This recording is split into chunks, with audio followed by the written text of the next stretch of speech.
యేసు ఎందుకు దేవుడు? ప్రపంచంలో దాదాపు 60% మంది ప్రజలు యేసు ప్రభుని ఎందుకు హత్తుకున్నారు?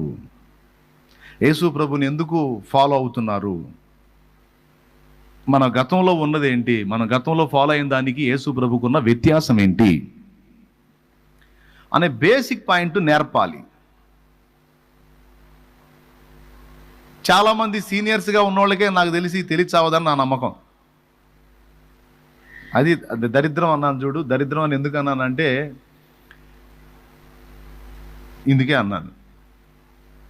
ఇప్పుడు మిమ్మల్ని నిలబెట్టి ఒకళ్ళని అడుగుతా, అసలు యేసు ప్రభుకి మిగిలిన వాళ్ళకి ఉన్న తేడా ఏంటి? యేసు ప్రభుని నమ్మకపోతే ఏం జరిగేది? యేసు ప్రభుని నమ్మితే వచ్చేది ఏంది?